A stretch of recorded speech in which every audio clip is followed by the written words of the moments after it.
নমস্কাৰ, মই মজিদ। বন্ধুসকল, পলকতে চামহক আজিৰ দিনটোৰ কেইবাটাও গুৰুত্বপূৰ্ণ খবৰ। প্ৰথমটো খবৰ, হঠাৎ মুখ্যমন্ত্ৰীৰ পদত্যাগ। মণিপুৰৰ মুখ্যমন্ত্ৰী এন বীৰেন সিঙৰ হঠাৎ পদত্যাগ। ৰাজ্যপালক পদত্যাগ পত্ৰ প্ৰেৰণ মণিপুৰৰ মুখ্যমন্ত্ৰী এন বীৰেন সিঙৰ। আৰু অতি শীঘ্ৰে মণিপুৰত ৰাষ্ট্ৰপতি শাসন বলবৎ হ'ব। মণিপুৰৰ ৰাজনীতিত ব্যাপক চাঞ্চল্য। মুখ্যমন্ত্ৰী পদৰ পৰা পদত্যাগ এন বীৰেন সিঙৰ। মণিপুৰত শীঘ্ৰেই ৰাষ্ট্ৰপতি শাসন প্ৰযোজ্য কৰাৰ সম্ভাৱনা। ৰাজভৱনত ৰাজ্যপালক সাক্ষাৎ কৰি পদত্যাগ পত্ৰ দিয়ে এন বীৰেন সিঙে। আৰু পদত্যাগ পত্ৰ দিয়াৰ সময়ত মুখ্যমন্ত্ৰীগৰাকীক সংগ দিয়ে বিজেপিৰ কেইবাগৰাকীও মন্ত্ৰীয়ে। পৰৱৰ্তী খবৰ, দেশত পুনৰ ভয়ংকৰ গুলীয়াগুলী। ছত্তীশগড়ত পুনৰ সেনা আৰু মাওবাদীৰ মাজত ভয়ংকৰ সংঘৰ্ষ। বিজাপুৰত নিৰাপত্তাৰক্ষীৰ সৈতে হোৱা সংঘৰ্ষত ৩১জন মাওবাদীক গুলীয়াই হত্যা ভাৰতীয় নিৰাপত্তাৰক্ষীৰ। আৰু এই সংঘৰ্ষত আহত হৈছে 2 সেনা জোৱান, লগতে নিহত হৈছে আন 2জন সেনা জোৱান। ইন্দ্ৰাৱতী ৰাষ্ট্ৰীয় উদ্যান অঞ্চলৰ ঘন জংঘলত সংঘটিত হৈছে এই ভয়ংকৰ গুলীচালনাৰ ঘটনা। পৰৱৰ্তী খবৰ, ৰাজ্যৰ ২৭ লাখ মহিলালৈ সুখবৰ। এপ্ৰিল মাহত ৰাজ্যৰ ২৭ লাখ মহিলাৰ বেংক একাউণ্টত সোমাব ১০,০০০কৈ টকা। এই সন্দৰ্ভত মুখ্যমন্ত্ৰী হিমন্ত বিশ্ব শৰ্মাৰ বৃহৎ ঘোষণা। ৰাজ্যৰ ২৭ লাখ মহিলাৰ বাবে ভাল খবৰ। এপ্ৰিল মাহতে ১০,০০০ টকাকৈ মহিলাৰ বেংক একাউণ্টত সোমাব ধন। বিহালী সমষ্টিৰ পৰা আৰম্ভ হ'ব এই ধন প্ৰদান প্ৰক্ৰিয়া।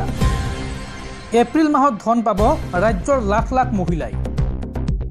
মহিলা উদ্যমিতা আঁচনিৰ ধনক লৈ ডাঙৰ ঘোষণা মুখ্যমন্ত্ৰী ডক্টৰ হিমন্ত বিশ্ব শৰ্মাৰ।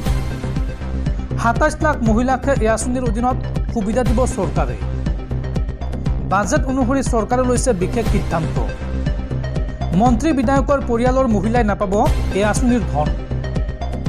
আৰু লগতে চৰকাৰী চাকৰিয়ালৰ উচ্চ পৰ্যায়ৰ বিষয়াৰ পৰিয়ালৰ মহিলাইও নাপাব এই আঁচনিৰ ধন।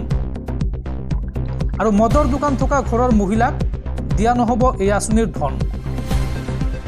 ভাল ব্যৱসায়, ট্ৰাক, জেচিবি থকা লোকৰ ঘৰৰ মহিলাই নাপাব এই ধন। তেওঁলোকৰ বাবে সুকীয়াকৈ বেলেগ চিন্তা কৰিব চৰকাৰে।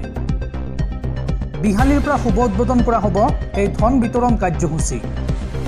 আৰু অহা মাহৰ পৰাই প্ৰস্তুত কৰা হ'ব এই সন্দৰ্ভত চূড়ান্ত তালিকা। 3টা পৰ্যায়ত প্ৰদান কৰা হ'ব ধন। প্ৰথম পৰ্যায়ত ১০,০০০ টকা, দ্বিতীয় পৰ্যায়ত ২৫,০০০ টকা আৰু তৃতীয় পৰ্যায়ত ৫০,০০০ টকা প্ৰদান কৰা হ'ব। উল্লেখযোগ্য যে ২,০০০ কোটি টকাৰ অনুমোদন দিছে মহিলা উদ্যমিতা আঁচনিৰ বাবে অসম কেবিনেটে। আৰু এই সন্দৰ্ভত আজিৰ দিনটোত পুনৰ ডাঙৰ ঘোষণা কৰিছে ৰাজ্যৰ মুখ্যমন্ত্ৰী হিমন্ত বিশ্ব শৰ্মাই। দৰ্শকসকল, আৰু বহুতো গুৰুত্বপূৰ্ণ খবৰ আছে। তাৰ আগতে আপোনাক জনাওঁ যে যদি আপুনি এতিয়ালৈকে এইটো ভিডিঅ'ত লাইক কৰা নাই তেন্তে এতিয়াই ভিডিঅ'টোত লাইক কৰি দিয়ক। আৰু এনেকুৱা ধৰণৰ ভিডিঅ'সমূহ নিতৌ চাবলৈ চেনেলটো ছাবস্ক্ৰাইব কৰি কাষত থকা বেল আইকনটো প্ৰেছ কৰি ৰাখক। পৰৱৰ্তী খবৰ, দেশত পুনৰ সংঘটিত হৈছে আন এক জঘন্য কাণ্ড। এইবাৰ চলন্ত ৰেলত গৰ্ভৱতী মহিলাৰ সৈতে ভয়ংকৰ কাণ্ড। ধৰ্ষণৰ চেষ্টাৰে ঠেলি পেলাই দিয়া বাহিৰলৈ। 4 মাহৰ অন্তঃসত্ত্বা মহিলাগৰাকীৰ গৰ্ভতে সন্তানৰ কৰুণ মৃত্যু। আৰক্ষীৰ জালত অভিযুক্ত লম্পট হেমৰাজ। এইবাৰ চলন্ত ৰেলত গৰ্ভৱতী মহিলাৰ সৈতে ভয়ংকৰ কাণ্ড। এগৰাকী মহিলাক ধৰ্ষণৰ চেষ্টাৰে ঠেলি পেলাই দিয়া বাহিৰলৈ। বহুবাৰ বাধাৰ পিছতো মহিলাগৰাকীৰ সৈতে কৰিলে ভয়ংকৰ কাণ্ড। ঠেলি পেলাই দিয়া মহিলাগৰাকীৰ গৰ্ভতে মৃত্যু হয় সন্তানৰ। নিৰ্যাতনৰ সন্মুখীন হোৱা যুৱতীগৰাকী আছিল 4 মাহৰ গৰ্ভৱতী। বাৰে বাৰে ৰেলৰ শিকলি টানিবলৈ চেষ্টা কৰিও বিফল হয় মহিলাগৰাকী। তামিলনাডুৰ এখন ৰেলত গৰ্ভৱতী মহিলাগৰাকীক ধৰ্ষণৰ অপচেষ্টা। শুকুৰবাৰে তামিলনাডুৰ তিৰুপ্পুৰ ষ্টেচনৰ পৰা উঠিছিল মহিলাগৰাকী। আৰু শাৰীৰিক পৰীক্ষাৰ অন্তত চিকিৎসকে মৃত ঘোষণা কৰে গৰ্ভত থকা সন্তানৰ। ৰেলৰ ডবাটোত আছিল সৰ্বমুঠ 7গৰাকীকৈ মহিলা। আৰু দীৰ্ঘ সময় ধৰি ৰেলপথতে অচেতন অৱস্থাত আছিল মহিলাগৰাকী। মহিলাগৰাকীৰ ভাষ্যৰ ভিত্তিত চিনাক্ত হৈছে অভিযুক্ত লম্পটটো। আৰক্ষীয়ে গোচৰ ৰুজু কৰি গ্ৰেপ্তাৰ কৰিছে অভিযুক্ত যুৱক হেমৰাজক। আৰু সমগ্ৰ ঘটনা সন্দৰ্ভত ৰেল আৰক্ষীয়ে আৰম্ভ কৰিছে তদন্ত। পৰৱৰ্তী খবৰ ২৭ বছৰৰ পিছত দিল্লী দখল কৰিলে বিজেপিয়ে আৰু তাৰ পিছতে এই সন্দৰ্ভত প্ৰতিক্ৰিয়া প্ৰকাশ কৰিছে বিধায়ক অখিল গগৈয়ে। অখিল গগৈয়ে এই সন্দৰ্ভত কয় যে বিজেপিয়ে দিল্লী দখল কৰাটো অতি দুৰ্ভাগ্যজনক কথা। পৃথিৱীৰ ২ নম্বৰী চৰকাৰ হ'ল বিজেপি চৰকাৰ। এই মন্তব্য বিধায়ক অখিল গগৈৰ। বিজেপিয়ে দিল্লী দখল কৰাটো অতি দুৰ্ভাগ্যজনক কথা। দিল্লীত আজিৰ দিনটোত এটা সাম্প্ৰদায়িক আৰু ফেচিচি দল শাসনলৈ আহিল। বিজেপি বিৰোধী মানুহ দিল্লীত গ'লে এতিয়াৰ পৰা ভয়ে ভয়ে থাকিব লাগিব নহ'লে অত্যাচাৰ কৰিব। বিজেপি চৰকাৰ এখন আলটু ফাল্টু চৰকাৰ।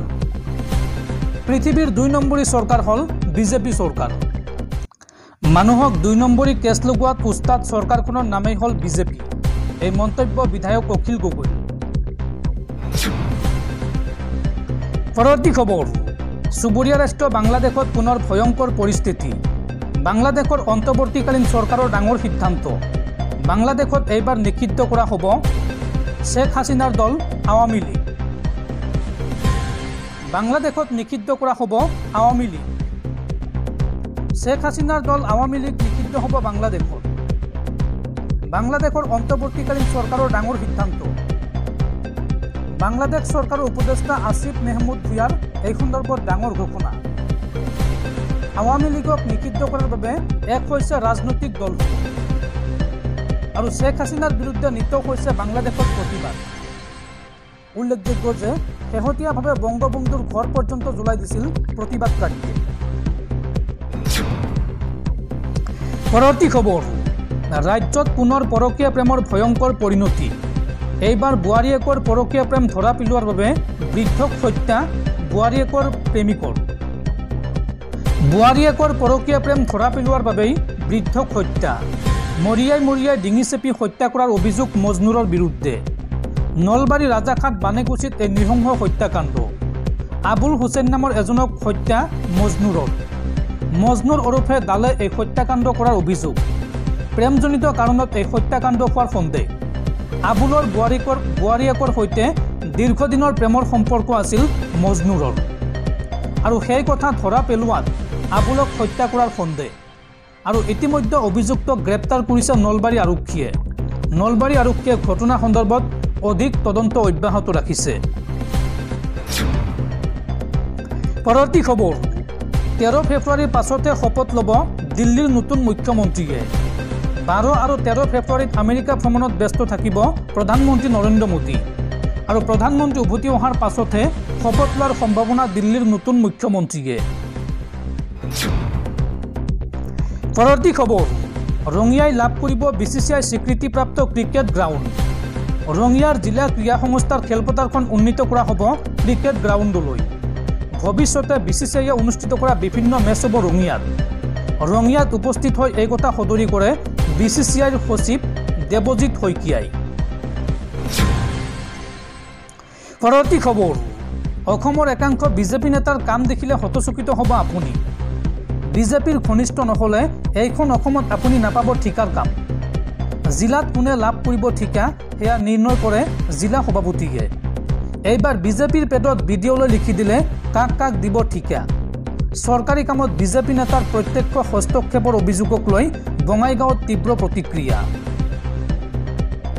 জিলাত কোনে লাভ কৰিব ঠিকা সেয়া নিৰ্ণয় কৰে জিলা সভাপতিয়ে। ঠিকাৰ নামত পোহৰলৈ আহিছে গুৰুতৰ অভিযোগ। ঠিকা লাভ কৰিবলৈ হ'ব লাগিব নেকি বিজেপিৰ আশিক পুষ্ট। বিজেপিৰ ঘনিষ্ঠ নহ'লে নাপাব জিলাখনৰ কোনো ঠিকাৰ কাম। খণ্ড উন্নয়ন বিষয়ালৈ জিলা সভাপতিয়ে এই সন্দৰ্ভত দিলে পত্ৰ। বিজেপিৰ পেটত লিখি পঠিওৱাসকলকহে ঠিকা দিয়াৰ নিৰ্দেশ। চৰকাৰী কামত বিজেপি নেতাৰ প্ৰত্যক্ষ হস্তক্ষেপৰ অভিযোগ উত্থাপন হৈছে। বঙাইগাঁও জিলা সভাপতিৰ কাণ্ডক লৈ এতিয়া সৃষ্টি হৈছে তীব্ৰ প্ৰতিক্ৰিয়া।